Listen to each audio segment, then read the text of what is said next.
Hello and welcome to Impact Boulder Breakdown.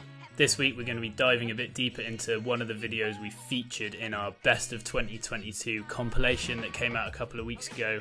Really cool kind of campus paddle sequence. It was something that we saw a bit of a theme of this year, like this campus paddle sequence variations on that. So let's take a deeper dive into this one from Salt Lake City. So let's take a look through the whole boulder first of all in normal time, and then we're going to go back in a bit deeper detail and look especially at this first sequence. So it's this kind of campus 1, 2, and then like a really slow but also accelerated foot plant there, it was such a cool move to see Brooke do this. This was her first go.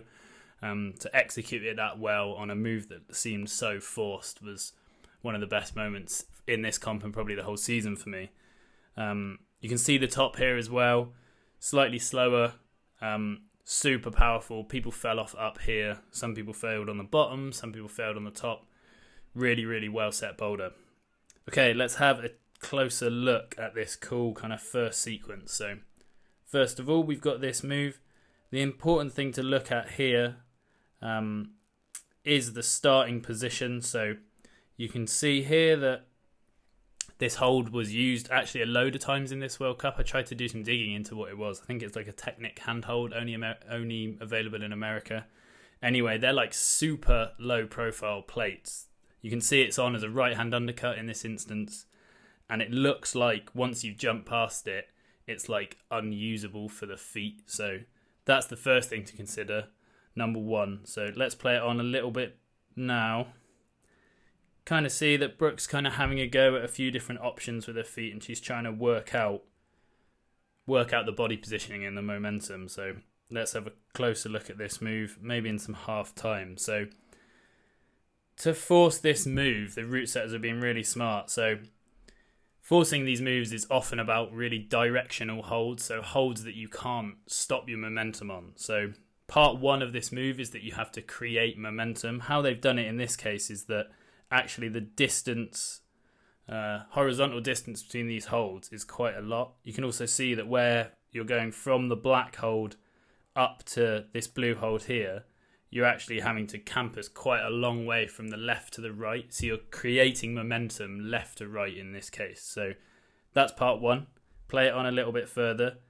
You can see that Brooke here has got quite a lot of momentum rightward. You can see here through the blur that her body's shifting rightward really fast.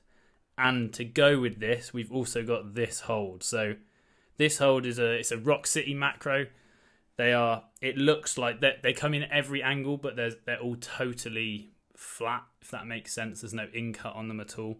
This looks like it's basically like a 90-degree flat hold.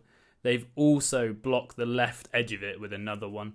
So I presume in this case it's to stop you kind of wrapping the left side or guppying the left side of the hold, which can help you kind of to slow down the momentum.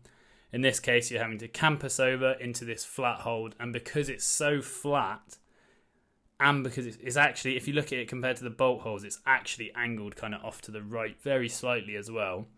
It's really hard to control your momentum in this case, and you have almost no option but to carry on.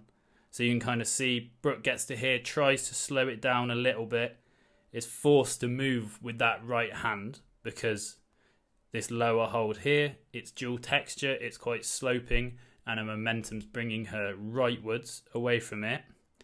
And then you're into part two of this move. So now you're in a position where you have two handholds, but again, this left hand that we talked about before, the blocked hand, is sloping, and there's no opposition between the holds at all. The left one is a down pulling hold.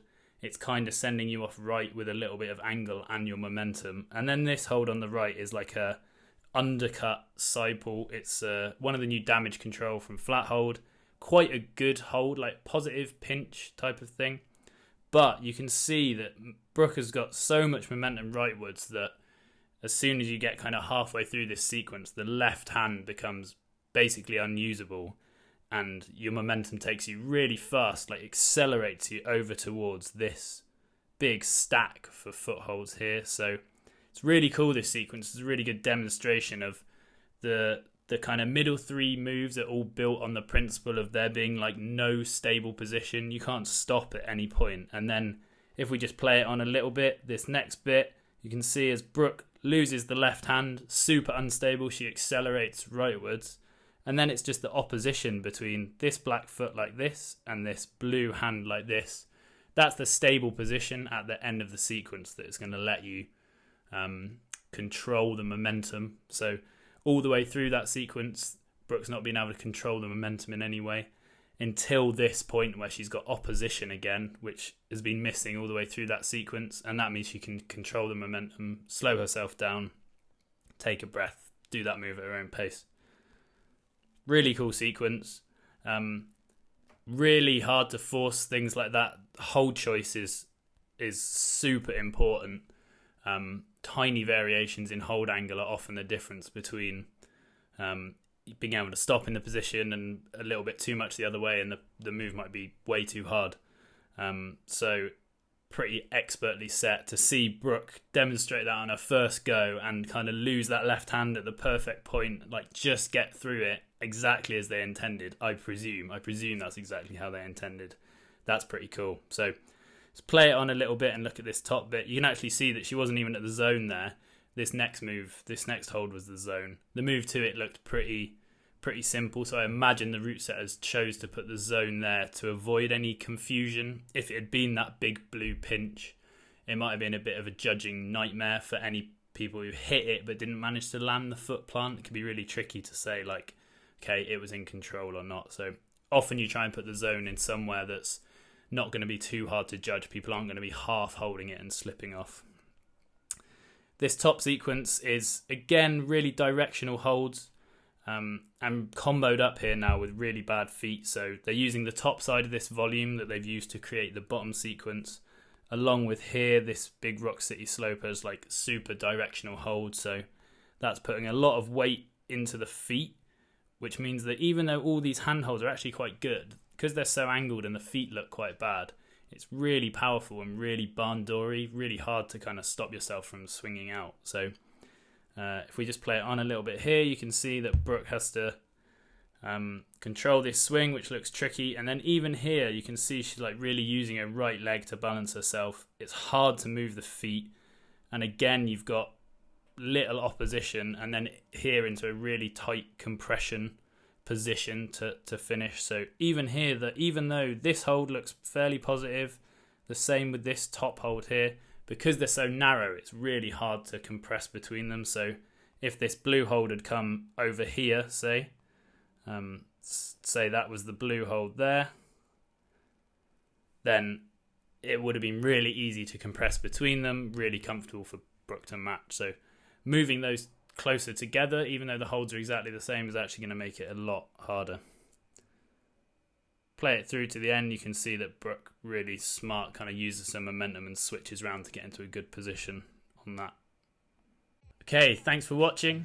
If you do want to learn more about route setting, we're putting the final touches, getting ready for filming on our online route setting course. So this first one that we're doing is going to be the fundamentals of route setting.